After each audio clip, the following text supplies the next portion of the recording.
Bonsoir, merci de m'avoir invité. J'espère que je vais réussir à vous convaincre que dans quelques années, il n'y aura pas besoin de faire deux topos, un pour la néphropathie à IgA, un pour la vascularite à IgA. Et comme ça ira.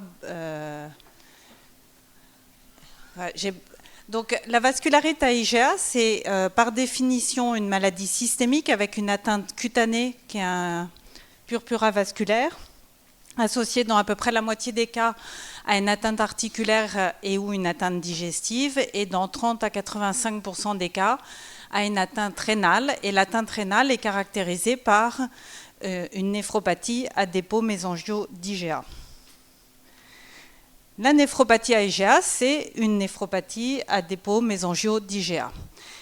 Avec des lésions histologiques qui sont assez diverses, qui ont été classifiées selon la classification d'Oxford, avec le MES-TC score que je vous ai illustré ici, des lésions de prolifération mésangiale, de prolifération endocapillaire, des lésions segmentaires et focales, des lésions tubulo-interstitielles et des croissants ou une prolifération extracapillaire.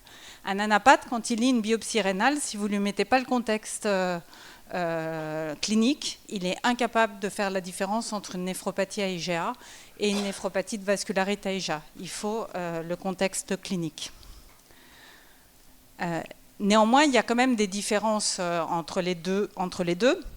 Et la principale des différences, c'est l'âge au diagnostic, puisque la vascularite à IgA, c'est essentiellement une maladie qu'on rencontre chez l'enfant, entre 5 et 9 ans, avec après un deuxième pic chez l'adulte plus âgé, alors que la néphropathie à IgA est caractérisée essentiellement est rencontrée essentiellement chez des adultes entre 30 et 39 ans, des jeunes adultes.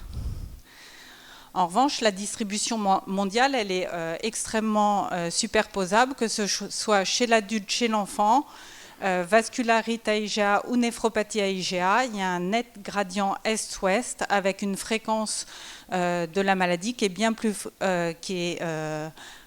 surtout en Asie du Sud-Est, un peu moins fréquent en Europe, en Amérique et très rare en Afrique.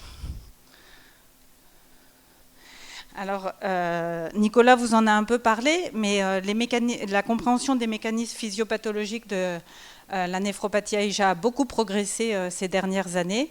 Et également pour la néphropathie de la vascularite à IgA, on retrouve quasiment tout, ou on confirme quasiment tout ce qui a été retrouvé au cours de la néphropathie à IgA. Avec trois grands axes un peu chronologiques, The 480 hypothesis, puis l'axe tube digestif rein, et beaucoup plus récemment la mise en avant du rôle du complément dans cette maladie. Alors attendez, oui, si je vais le... Pardon.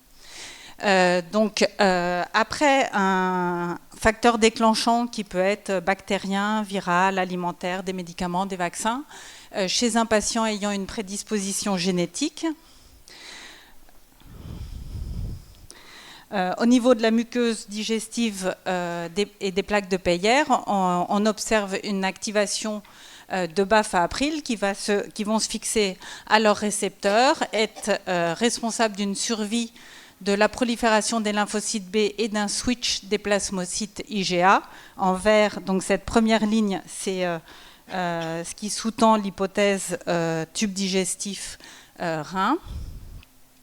On observe alors une augmentation des IgA dysgalactosylés, les GD-IgA, qui induisent la production d'auto-anticorps et la formation de complexes humains IgG, IgD-IgA, qui vont se déposer dans le mésangium. Ça, c'est le 480 hypothesis qui est observé dans la néphropathie IgA, mais exactement pareil dans la néphropathie de la vascularite IgA. Alors, pourquoi il y a une atteinte extra-rénale dans la vascularite IgA ? Il y a eu beaucoup moins d'études, beaucoup moins de publications là-dessus, mais une des hypothèses, c'est qu'il y a la formation que les complexes humains formés sont des anticorps anticellules épithéliales complexés au GD-IgA1 qui, eux, se déposent dans la paroi des petits vaisseaux induisent la migration et l'activation des polynucléaires qui sont responsables des lésions de vascularite. Je vais passer vite parce qu'on est un peu en retard et que Nicolas vous en a parlé, mais une fois que les dépôts, une fois que les complexes humains contenant les IgA pathologiques se fixent dans le mésangiome, pour expliquer l'hypercellularité mésangiale, l'hypercellularité endo- et extracapillaire, les lésions segmentaires et focales et les lésions tubulaires, il y a essentiellement le relargage des cellules pro-inflammatoires et pro-fibrosants et l'activation du complément avec deux voies, la voie des lectines et la voie, la voie alterne. C'est important parce que tous les biomarqueurs qui vont être évalués et mis au point partent de ces différentes stades physiopathologiques. Et ça va permettre de mettre au point toutes les cibles thérapeutiques. Comme on est un peu en retard, je vais passer ça. La génétique. Pour dire que, brièvement, il y a une prédisposition génétique à développer une vascularité IgA comme on peut développer une néphropathie IgA. Ça a été confirmé notamment sur des grandes études de GIVAS en large population internationale. Et on retrouve les mêmes loci de prédisposition avec notamment le HLA-DRB1. Donc là aussi, des points communs. Que ce soit pour la néphropathie IgA et la néphropathie de la vascularité IgA, il n'y a que la biopsie rénale qui permet de faire le diagnostic. C'est un geste un peu invasif. Les classifications histologiques, je vous ai parlé de la classification d'Oxford qui est maintenant validée dans la néphropathie IgA pour faire le diagnostic, classer les malades et donner un facteur pronostic. Elle est en cours de validation dans la néphropathie de la vascularité IgA et c'est probablement cette classification qu'on va utiliser également à partir de maintenant. Mais pour prédire l'évolution péjorative, on n'a que des facteurs un peu grossiers. C'est l'âge plus élevé au diagnostic, la présence et surtout la persistance d'une protéinurie significative, l'insuffisance rénale au diagnostic et les lésions fibreuses.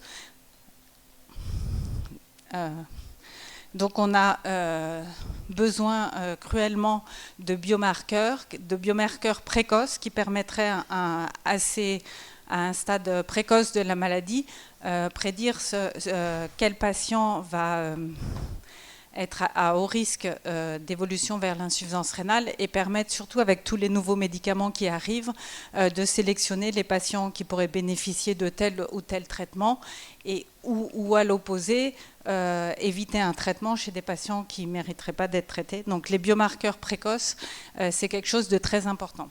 Néanmoins, il y a énormément de publications sur le sujet, que ce soit dans la néphropathie ou la vascularité IgA, et il n'y a finalement aucun biomarqueur qui coche toutes les cases. Le plus avancé, c'est le taux d'IgA dysgalactosylé avec des kits commerciaux qui sont en train d'être évalués. Mais sinon, de tous ces facteurs-là, aucun ne semble pouvoir faire le job. Et il y a quelques publications qui comparent les deux types de biomarqueurs, que ce soit des biomarqueurs diagnostiques ou pronostiques dans les deux maladies, rarement au sein du même papier en comparant les deux cohortes. Mais là aussi, le premier a fait le sujet, a été le sujet de plus de publications. Donc le GD-IgA, Nicolas vous en a parlé. Maintenant, le test pour pouvoir le doser, c'est un ELISA avec un anticorps monoclonal KM55. Il a été mis au point par des Japonais qui a d'abord démontré que chez des patients ayant une néphropathie IgA et des patients ayant une néphropathie de vascularité IgA, qu'il était présent dans le glomérule colocalisé avec l'IgA, dans ces deux glomérulopathies, mais pas dans les autres glomérulopathies. Donc ça pourrait être un bon biomarqueur diagnostique. Et le taux sérique est à peu près similaire dans la néphropathie et dans la vascularité IgA. Il y a d'autres publications également hein, qui vont dans le sens de l'intérêt du biomarqueur diagnostique. Comme biomarqueur pronostic, là aussi, il y a beaucoup de publications. Je vous ai mis celle-là qui illustre bien et qui montre que le taux était élevé dans les mêmes proportions chez les patients adultes avec une néphropathie IgA ou une vascularite IgA et qu'un taux élevé était associé à la fois au développement et à la progression des deux néphropathies. Donc, il pourrait avoir une certaine valeur pronostique également.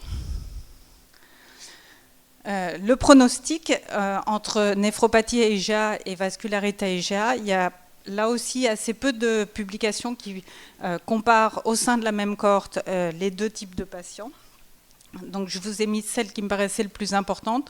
En bas à gauche, c'est une étude pédiatrique qui montre que les patients ont le même pronostic rénal. À droite, c'est aussi une étude pédiatrique, mais asiatique et pas européenne, qui montre que les patients avec une néphropathie IgA ont un bien moins bon pronostic, mais c'est en rapport avec des lésions chroniques déjà existantes au moment du diagnostic. Et l'étude coréenne est particulièrement intéressante parce qu'en fait, il montre, en comparant des adultes avec une vascularité IgA ou une néphropathie IgA, que les patients avec une vascularité IgA ont des symptômes plus inflammatoires, notamment cliniques et sur la biopsie. Ils sont plus souvent traités et ont un meilleur pronostic, mais que quand ils matchent les deux cohortes en fonction de tous ces critères, finalement, le pronostic est identique dans les deux populations. Et il y a une étude allemande récemment qui a comparé là aussi des patients avec une néphropathie IgA ou une vascularité IgA et il montre de la même manière que les patients avec une néphropathie IgA ont des lésions plus cicatricielles, avec plus de protéinurie, plus d'hypertension, plus de risque d'insuffisance rénale, alors que chez les patients avec une vascularité IgA, les lésions sont plus inflammatoires, donc probablement plus diagnostiquées plus précocement et plus sensibles au traitement, d'où le meilleur pronostic.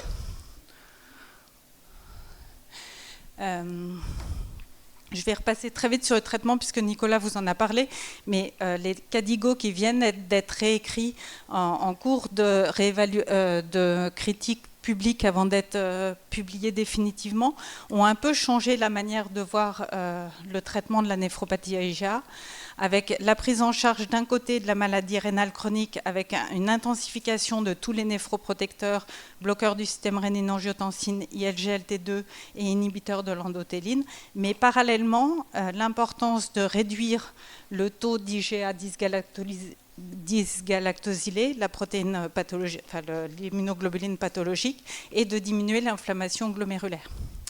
La plupart des médicaments en vert, les deux médicaments en vert ont été approuvés aux États-Unis, mais ne sont pas disponibles en France encore.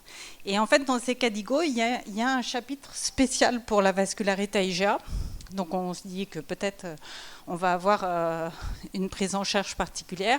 Mais non, en fait, c'est du copier-coller de la néphropathie IgA, avec à chaque fois, il faut faire ça comme pour la néphropathie IgA, de la même manière que la néphropathie IgA. Donc en fait, pour les KDIGO, traiter la néphropathie de la vascularité IgA ou la néphropathie IgA, c'est exactement la même chose.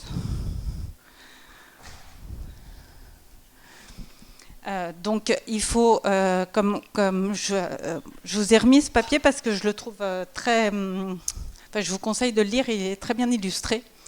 Et donc pour diminuer la production des IgA dysgalactosylés, il y a plusieurs moyens. On diminue la production avec un corticoïde local, c'est le Nefecon, qui agit spécifiquement sur les plaques de Peyer, ou on bloque avec des inhibiteurs anti-CD38 ou des inhibiteurs de BAFF/APRIL. Et pour diminuer l'inflammation intraglomérulaire, on bloque le complément. Le complément, il peut être bloqué à différents niveaux.